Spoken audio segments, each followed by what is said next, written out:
Hey yo guys, how are you doing? If you're a Metal Gear Solid fan, there is no doubt that you heard of Metal Gear Rising: Revengeance. I mean, the title itself sounds so badass and the cover is so stylized, signaling to you, hey my dude, Metal Gear is about to get real, because it's time to let him rip. Metal Gear Rising is often hailed as the second best Metal Gear game in the series. Okay, actually I'm the only one that says that. But hear me out, as a Ninja Gaiden fan, this game was the second coming of Christ for me. But what made Metal Gear Rising so appealing to the Ninja Gaiden fan club? Is it the over-the-top and in-depth storytelling of Metal Gear combined with the breakneck pace gameplay of a Ninja Gaiden game? I mean, I was down in love before I even played the game. From the first gameplay trailer to the developer interviews, this game was right up my alley. So today we're gonna take an in-depth look at the development, the similarities to Ninja Gaiden games, the memes, the real-world connections, and the game itself. And see what we can learn from one of the best hack-and-slash games for a future Ninja Gaiden game. So as always, grab yourself some pizza and a coffee, kick back and make yourself comfortable, and let's get the kick out of gaming. I told myself this was about justice, about protecting the weak, but I was wrong.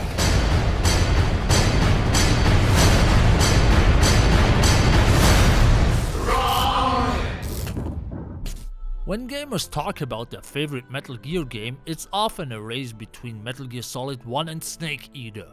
But when I think about my favorite Metal Gear game, I think Rising. Sure, when it comes to nostalgia value, Metal Gear Solid 1 still ranks above it, but when it comes to my personal preferences, I choose Rising every day of the week. It's a game you can jump into and easily finish in 1 or 2 sessions. Its story is super focused and can be finished in around 8 hours. Yet, these 8 hours give you some well-developed characters, great and entertaining plot, and some refined and challenging gameplay. When it comes to hack-and-slash games, there are games that have a universal appeal and stand the test of time better than others. If you boot up Ninja Gaiden Black and Ninja Gaiden 2 on your Xbox One, these games still look amazing and play super fluid even a decade after their release. And then we have Yaiba, a game that ruined and buried the Ninja Gaiden franchise for the following years. The thing that makes Metal Gear Rising so interesting for me as a Ninja Gaiden fan are the similarities to Ninja Gaiden Yaiba, my favorite Ninja Gaiden spin-off, which was created around the same time as Metal Gear Rising. Both spin-off titles to a highly successful game franchise and outsourced to a new studio. While Yaiba failed in every way to capture what's unique about Ninja Gaiden and develop its own character and spin on the original series, Metal Gear Rising did the unthinkable. It made Metal Gear into an over-the-top action fest. A game developed in the dark ages of the Japanese video game crisis, when Nippon was facing a creative down spiral and was outsourcing all their franchises to Western developers. During the same time and facing the same challenges, Konami decided to make a major spin-off to their flagship franchise. And there was one man in charge that saw things differently. Legend has it that our main man Kojima had its hand in developing Metal Gear Rising, before the whole Konami fallout. The basic idea for the game was creating a high-speed ninja action game where you can cut through everything, and making it work with the classic Metal Gear elements. And if we talk about the classic Metal Gear Solid, we have to mention Raiden's part in it too. Introduced in Metal Gear Solid 2 as a rookie that wants to be like his hero Snake, a lot of the hardcore Metal Gear Solid fans weren't pleased, myself included. Metal Gear Solid 2 is still the weakest entry in the series, but in Metal Gear Solid 4, Raiden's redemption arc started, especially his introduction scene. Fans wanted to play as this badass cyborg ninja and cut enemies in half, so Konami's younger internal staff pitched an idea to Kojima to make Raiden the main protagonist of a spin-off title. The basic premise was an open world game like Assassin's Creed that focuses more on action than stealth and lets you take full advantage of Raiden's sword skills.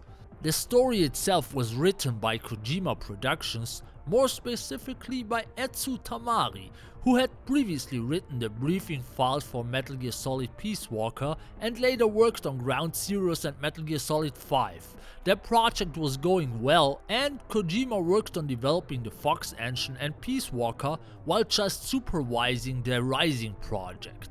Early production was a bit troubled, but story, characters and support elements were fine.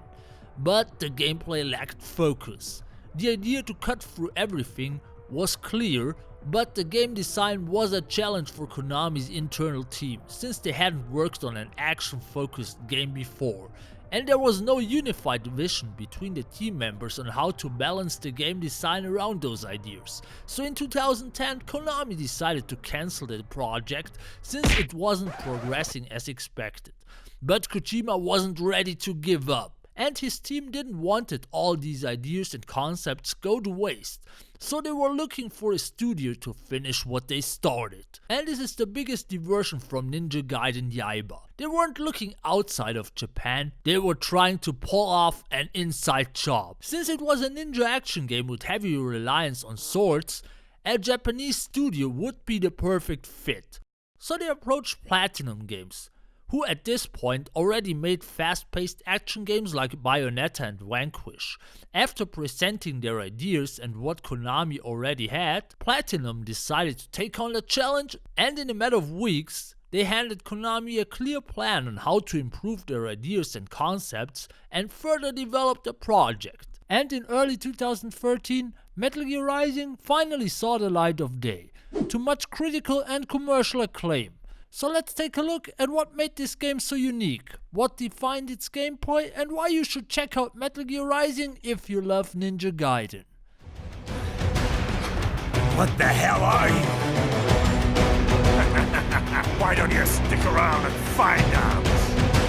Metal Gear Rising is the first video game that takes the Metal Gear metaverse seriously and pokes fun at it at the same time. It's self-aware and it rolls with it, and wants the player to have a good time. The level of self-awareness is next level in Rising. It has cheesy dialogue, yet it hits all the right notes and don't goes overboard when it comes to the main story. From the perspective of a Ninja Gaiden fan, it's easy to tell why I love Metal Gear Rising. As you can imagine, the character writing is amazing, and they return to Metal Gear Solid 1 boss fights complete with over-the-top voice acting and after-battle tragic life story. And I'm a huge sucker for story delivery the Metal Gear Solid 1 way. It's an instant appeal for me, and learning more about your antagonists is always a plus in my books. From naming them after devastating wins, to giving them all a unique and memorable design, and especially Jetstream, Sam, Blade Wolf and Armstrong have such a strong presence that you can't stop falling in love with them. But what is most important to Ninja Gaiden fans is challenging gameplay, and oh boy, Metal Gear Rising delivers on that level too. And talking about levels, the level design is great. Since this is a Metal Gear Solid game, most encounters can be dealt with in different ways. There is some basic stealth, but what is most important, the sword mechanics are on point, favoring combos and counter-heavy action over tiptoeing and sneaking around your enemies. I've never seen a game that has more refined and fully controllable swordplay than Metal Gear Rising. It's just on another level. You can cut enemies into tiny pieces, combine that with engaging and challenging gameplay, and you have one of the best hack and slash games ever made. While Ninja Gaiden focuses more on well-timed blocks, counters and combos, Metal Gear Rising takes the swordplay on another level in a brilliant way. Bone-sharing violence, blocking and parrying are extremely physical, with successful counters turning your playstyle into the ultimate offense machinery. Waiting until the last possible millisecond before an attack connects, and boom! Block slash decapitation! In the blink of an eye. The game's easy to learn, hard to master approach to complexity only expands in later levels. Secondary weapons bolster your arsenal and each adds a new dimension to your moveset. Think of Raiden as a human blender. But wait, that's not all. Outside the standard swordplay, there is enough variety to spice up the gameplay. Stealth kills, hiding in cardboard boxes, freaking rocket blast an unsuspecting enemy, or drop some heavy shit on them. Okay, that was only the tech demo. But still, the gameplay has tons of options on how to differ every playthrough and have some fun outside the outstanding standard gameplay. And of course, no early 2000s game would be perfect without my favorite feature, Test Your Might QuickTime events, the pinnacle of interactive game design. I'm not a fan at all, but Metal Gear Rising still manages to keep this element at a basic level and don't make them annoying as fuck. QTEs age like a bottle of milk that you forgot in the sun. Combine it with generally fun to fight enemies, except this guy, and wild boss fights, you've got a recipe for some truly excellent moments.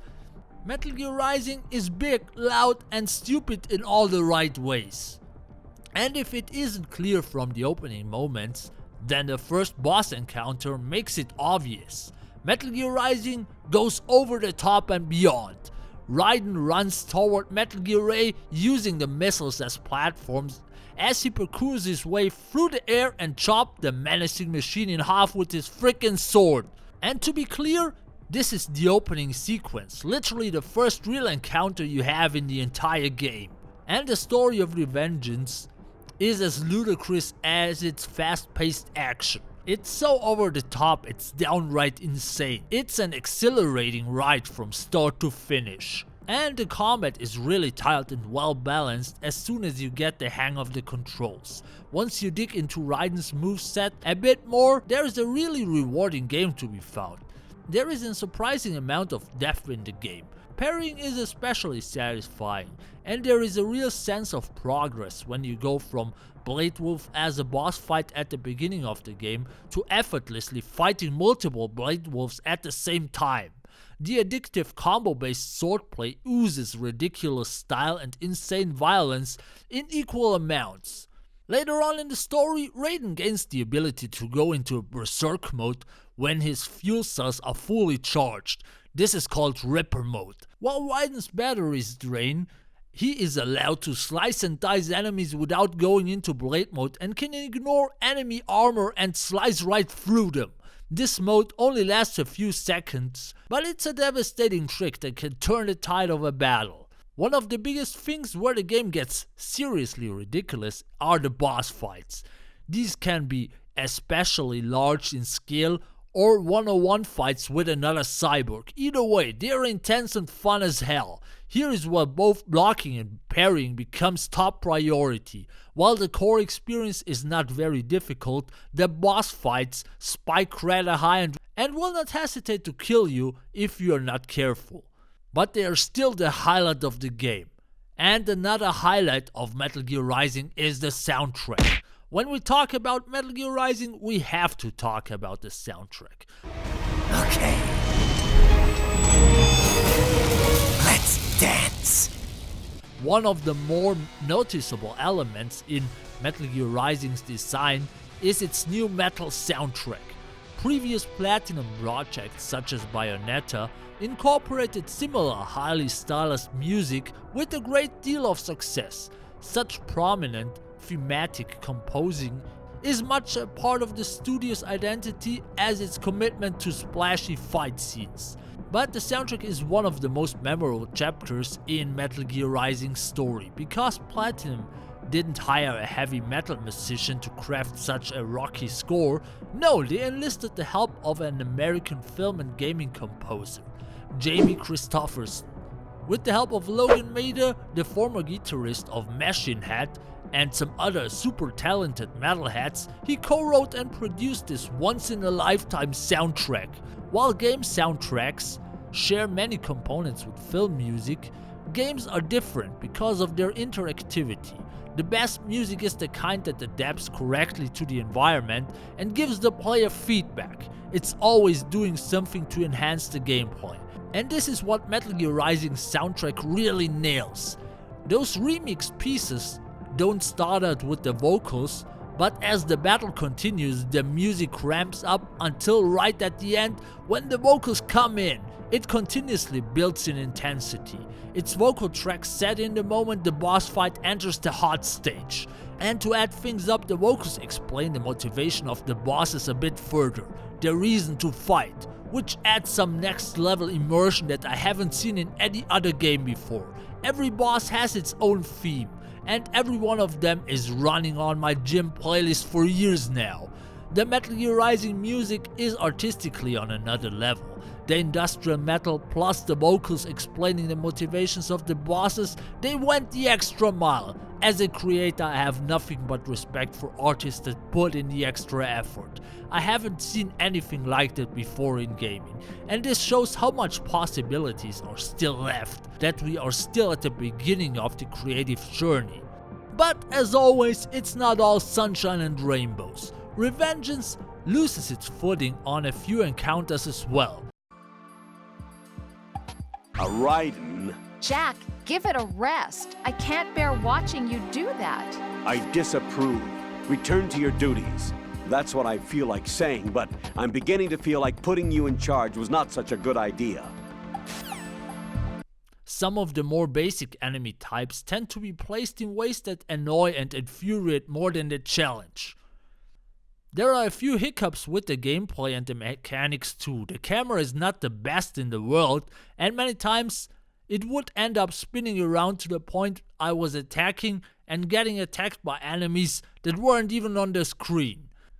The lock-on mechanic is a little bit off and has problems keeping up with the action. And another huge problem is that nothing crucial is explained in-game. Heck, one of Raiden's optional moves is dodging. That's essential to multiple encounters, but the game doesn't even tell you to buy it. The user experience can be sometimes a nightmare. Being aware of those things makes the experience and repeated playthroughs much smoother. But what we really need is a new game in the series. Like the Ninja Gaiden series, Metal Gear Rising's future is unsure, with Kojima gone and Konami focusing their efforts on making pachinko machines. Before Kojima left, he teased his ideas for a second Rising game. It should feature Frank Yeager, aka Grey Fox, aka the coolest ninja in the Metal Gear universe, as the main character fighting zombies.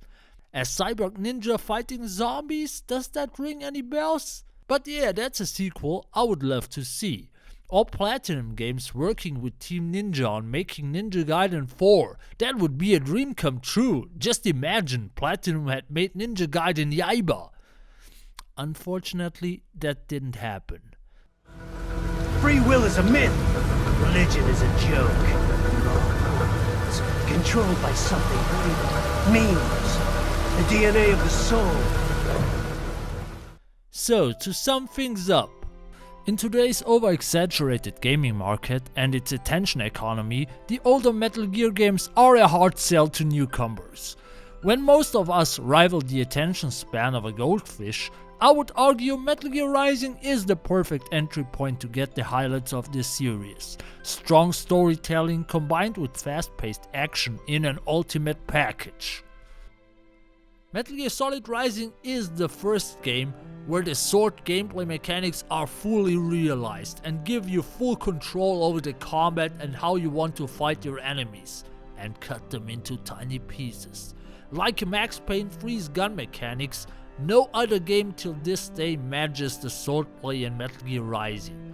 Revengeance is exhilarating. It starts strong and keeps the pacing till the end, and finishes even stronger. If you're into high-speed action games, you won't go wrong with the Revengeance. It's a perfect game for me. Well, let's say you just haven't lived until you played Metal Gear Rising. It may be a short experience, but there is no denying the fact that the entire time was full of high adrenaline action. The combat is satisfying and the presentation is top-notch. I've really fallen in love with the game, and these days you can get the full package including the game and the DLC for around $20, so that's a total steal. Even if you're not a Metal Gear fan, if you enjoy lots of action and fast-paced combat, you should really pick up Metal Gear Rising: Revengeance. You will have a really fun time. In conclusion, Metal Gear Rising is freaking awesome. Make another one! But what do you think? Have you played Metal Gear Rising? And what are your thoughts on the Metal Gear series? Would you love to see a Ninja Gaiden game done by Platinum Games? Let me know your thoughts in the comments down below. And as always, if you enjoyed this video, click the like button, sharing is caring, and subscribe. But most importantly, have a great day and get the kick out of gaming. Adios, amigos.